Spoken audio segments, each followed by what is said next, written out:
Non, moi c'était pour savoir ce que c'était les trois gunas Mm. et surtout comprendre en quoi c'est important d'en avoir conscience, qu'est-ce qui se joue, Mm. est-ce que j'en suis maître ou est-ce que j'en suis l'esclave? Ah oui. Ah oui. Voilà, ça te suffit. Ah mais c'est vraiment là la question, ouais, de l'enseignement. C'est un vieux truc, les gunas hein, qui traînent dans les Védas. Ça a été mis, comment dire, au goût du jour, j'allais dire.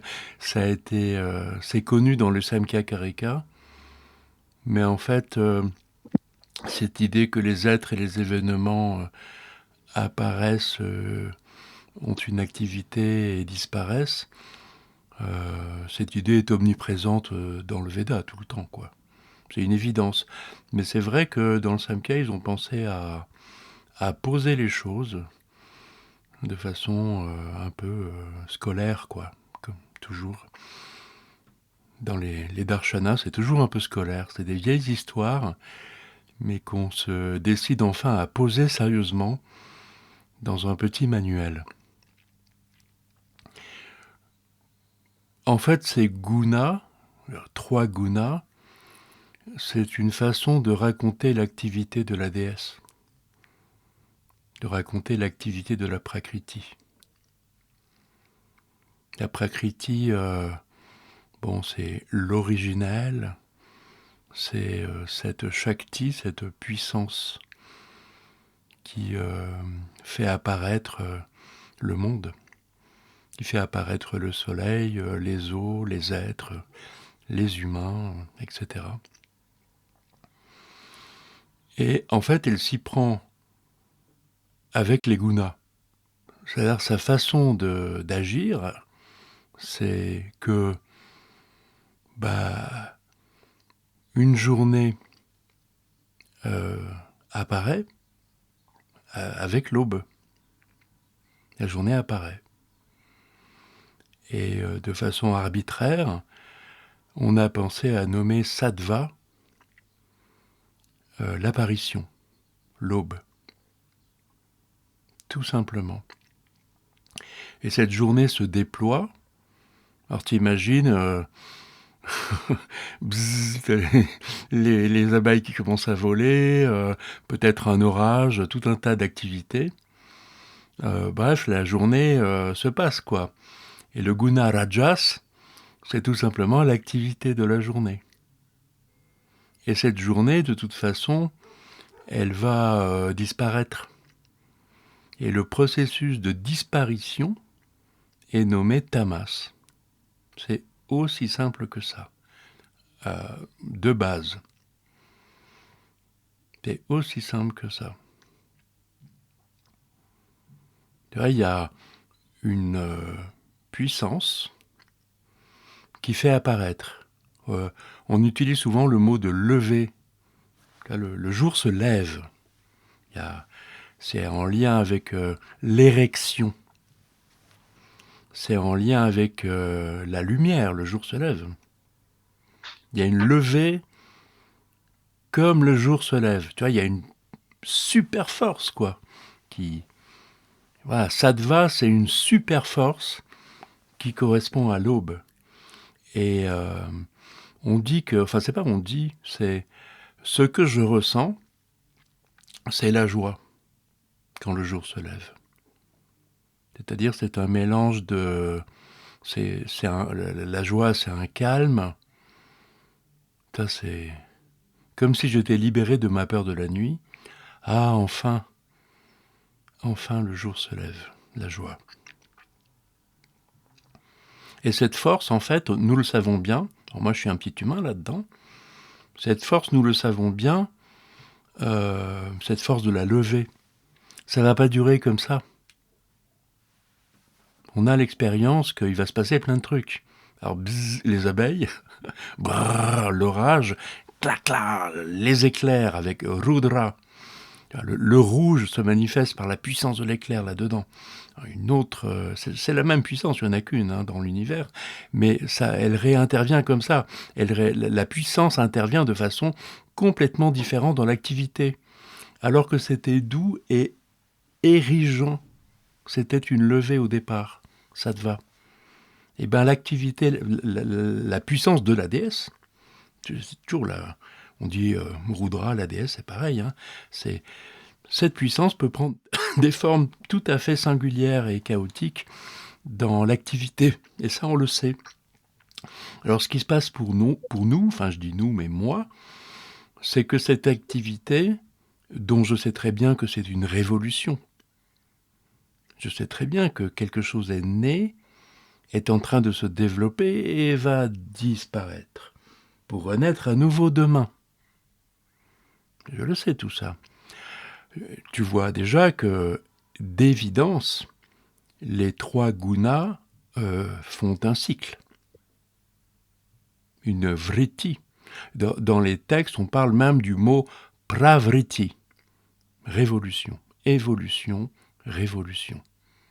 Pravritti. D'ailleurs comme prakriti. La prakriti, c'est le nom de la déesse. Kri, c'est le verbe faire. Et donc, c'est celle qui fait l'acte. Eh bien, pravritti, la révolution, c'est ce qui fait le cycle. Vritti, cycle. Pravritti, révolution, évolution. Donc je sais que ça va être un truc de dingue ma journée, que ça va être une révolution. Moi, je suis mu par la lumière désirée. Je te récite vraiment le Samkhya. En français, tu vois, en français de façon triviale, mais c'est vraiment l'enseignement raconte ça. Moi, j'aimerais que ça continue toujours comme l'aube. Et en même temps, je sais que non. Alors, mon activité naïve est mue par la lumière désirée, mais ça va être le bordel. Et en fait, ça va faire naître en moi la peur. Et autant sattva est lié à la joie, autant rajas est lié à la peur. Pour les raisons évoquées.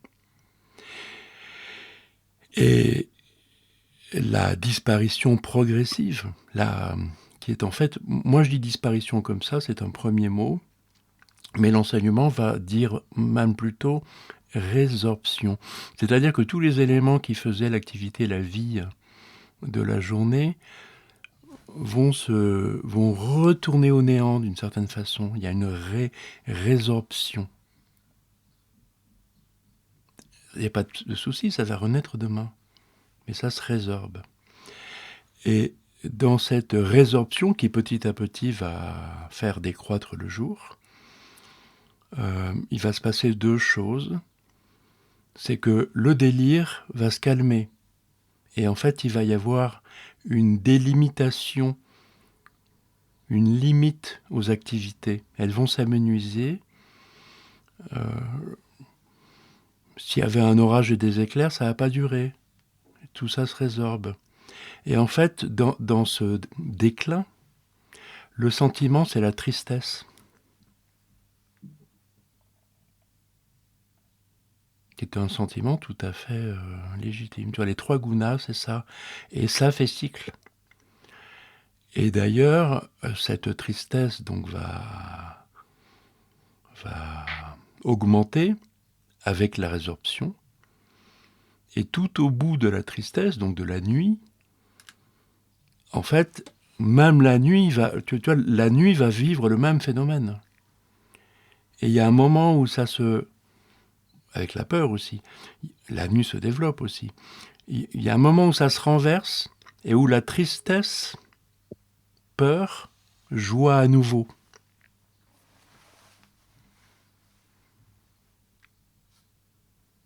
Donc tu vois, il n'y a rien de conceptuel. Là, c'est pas des idées conceptuelles, c'est juste une façon de poser des mots sur comment sont les choses en vrai. En vrai, il se passe vraiment ça. le soleil se lève, bzzz, les abeilles, brrr, je sais pas quoi, les animaux, les plantes, la pluie, la foudre, je ne sais quoi, ça se résorbe, tu vois, c'est la réalité, ça. Et en fait, l'enseignement se contente de poser quelques mots pour identifier les éléments du réel, de façon à conscientiser, tout simplement. Et de façon à nommer le détail de l'action de la déesse. D'ailleurs, la déesse, ok, c'est la Prakriti, c'est la Shakti, c'est la puissance. Mais comment fait-elle ? Elle fait comme ça. Pour une respiration, pareil. Le début de l'inspiration, ça se déploie jusqu'à un apex, et ça commence à se résorber. C'est le même truc. Une année, pareil. La vie d'un être humain, pareil. Là, c'est vachement bien vu, leur truc. N'est-ce pas ? Aussi simple que ça, les gunas. Alors, il y avait un autre élément dans ta question, je m'en souviens. Tu disais, est-ce que c'est quelque chose qui est subi ou est-ce que c'est quelque chose sur lequel je vais avoir prise ? En fait, pas les deux. C'est-à-dire qu'il y a, sur le plan cosmique, la moindre des choses, c'est que, oui, on subit ça. Les journées, c'est pas moi qui décide. Ma vie de la naissance à la mort, c'est cosmique, de toute façon. Mais ça ne veut pas dire que, justement, grâce à cet enseignement qui nomme et qui pose des repères avec les mots, grâce à ça, en fait, mon champ d'action, mieux que champ d'action en français, c'est domaine. Le domaine d'expression du désir, et donc de l'action, en fait, il est super vaste. À l'intérieur de ce cycle cosmique fait des 3 gunas, ma liberté est immense. Déjà, je respire comme je veux. Mieux que je respire comme je veux, j'explore les 1000 dimensions que la respiration permet. Génial. C'est quoi cette respiration ? Ok, cette respiration est soumise au guna. Mais comment est-ce que je joue, moi ? Il y a un jeu des gunas, il y a un jeu cosmique des gunas, et il y a un domaine d'action où je peux jouer. Et donc modifier la course des gunas. Si je fais rien, si je suis soumis aux événements extérieurs, ça va se passer d'une certaine façon. Mais si, mu par le désir qui est le mien, je m'engage dans l'action, tout est transformé. Très simple. Encore une fois, l'enseignement donne des mots balises de façon à voir les éléments et à mieux voir comment agir. Une question que tu n'as pas posée mais qui tombe souvent à propos de apparition, sattva, activité, rajas, disparition, tamas. Le premier illumine et c'est la joie. L'activité révolutionne et c'est la peur. Tamas limite et c'est la tristesse. La question qui tombe souvent, c'est et les camps de concentration alors ? J'adore cette question. Je la pose parce que j'entends souvent. Ce qui est étonnant avec cette histoire du suprême malheur, c'est que tu remarqueras que cette idée de solution finale, elle a peut-être mis 2 siècles à émerger. 2 siècles pendant lesquels, en Occident, on pensait être supérieur aux autres personnes du monde. On pensait encyclopédie, On pensait répertoire des objets. Le bois d'Afrique est un objet, une ressource. L'homme africain également, etc. Donc les nazis n'ont rien inventé. Ça faisait 2 siècles que nous étions là-dedans. Et la façon que la déesse a de s'engager dans tout, c'est là la question. Comment est-ce que la déesse peut participer au camp de concentration ? Donc il y a des formes pensées dans le monde, encyclopédiques, objetisantes et morbides finalement. Donc la déesse va participer à ça comme au reste. La déesse participe aux formes pensées. La puissance, la Shakti, donne corps à ce qui est subtil. S'il y a des formes pensées dans l'humanité de discrimination et d'exploitation, la déesse participe. La déesse participe aux colonies, la déesse participe à l'esclavage, bien sûr, et la déesse participe tout aussi bien au camp de concentration. Mais la déesse participe à tout, mais elle a un deuxième but, c'est qu'elle œuvre pour Kaivalya.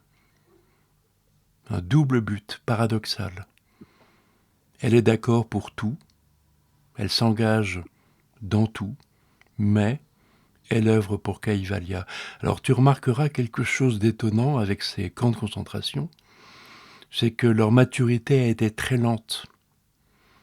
Puis le machin est apparu, de façon très violente.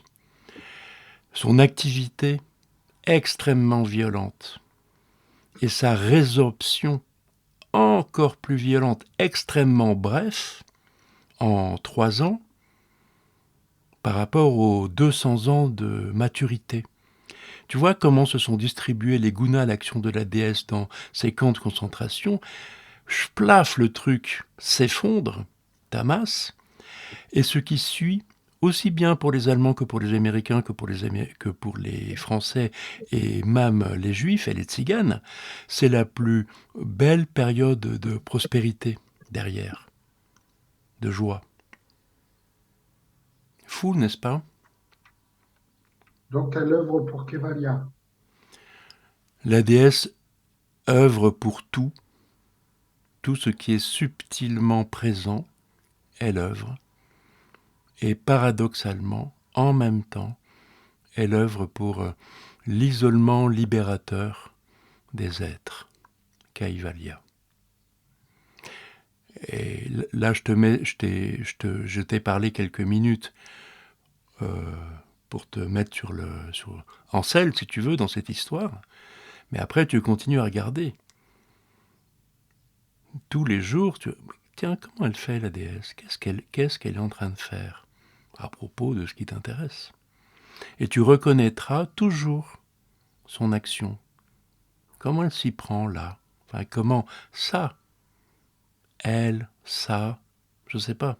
Où est le cycle ? Où elle a la levée et sa puissance ? Où est l'activité et ses peurs ? Et comment se définit la limite vers la résorption et le cycle qui se boucle. La magie de Tamas, je peux valoriser quelques minutes Tamas parce que on dévalorise bêtement par ignorance. Souvent Tamas, on se dit « Ah, ça te va sur la lumière et Tamas c'est l'obscurité, donc moi je choisis d'être dans la lumière. » Pauvre prison de la dualité, si tu veux, c'est épouvantable de voir les choses comme ça. La seule chose qui est problématique, c'est Rajas. C'est tout mon champ de liberté. Rajas, c'est problématique. C'est mu par la peur, c'est-à-dire mu par la lumière désirée, et donc tout de suite la peur. Qu'est-ce que je vais faire concrètement, pas de façon binaire? Comment je vais m'engager? Quel est mon désir? Est-il juste, etc. Ça, c'est Rajas. Après, la force de Sattva, elle est divine, et la force de Tamas, elle est divine. Ça m'appartient pas vraiment. Raja, c'est pas divine. Si, mais il y a une grande part de liberté pour moi. Le cycle est entièrement divin. Je voulais valoriser Tamas. Par exemple, j'ai déjà passé beaucoup de temps à explorer quelque chose. Un truc qui m'intéresse. Une relation. Une histoire amoureuse. On parle souvent de ça, nous. Il y a mon activité avec ce que je désire connaître. Tamas, c'est comment cette activité qui est la mienne va se limiter, se délimiter, se résorber et disparaître. La disparition des questions, c'est la connaissance. Regarde dans l'expérience. Quand samadhi apparaît, quand, quand la chose, l'événement, l'être est avec, je suis avec, nous sommes vraiment fusionnant le temps d'un instant, ça c'est l'œuvre de Tamas. Disparition de l'activité, connaissance, joie. Regarde comment Tamas nous a libérés du camp de concentration. Et joie, tristesse, tchouk tchouk tchouk, tristesse, tristesse, tristesse, joie, lever, puissance. La puissance, la Shakti, est tout aussi présente dans sa capacité à résorber le monde que à le faire apparaître. Le shivaïsme va beaucoup en parler dans 1000 ans. Mais on en parle tout aussi bien aujourd'hui, c'est-à-dire il y a 2000 ans. C'est juste que l'enseignement, il y a 2000 ans, n'a apparemment pas été très bien entendu. Alors il a fallu 1000 ans plus tard le redire aussi magnifiquement que le shivaïsme du Cachemire a pu le redire. Shiva Sutra reviennent sur les gunas. Mais pour redire ce que je viens de te dire, la réalité est la même, la planète est la même, la déesse est la même, l'être humain est le même. Et ces enseignements sont tous justes. Le problème, c'est qu'ils ne sont jamais entendus. On préfère se dire « Ah, moi je veux que de la lumière et je veux pas le noir. J'ai peur du noir. Alors je vais choisir la lumière. » Tu te rends compte l'écart de conscience et l'écart aussi de vérité et l'écart de capacité à être avec la dharma, la cohérence véritable qui anime le monde. Être pris dans la dualité, c'est terrible.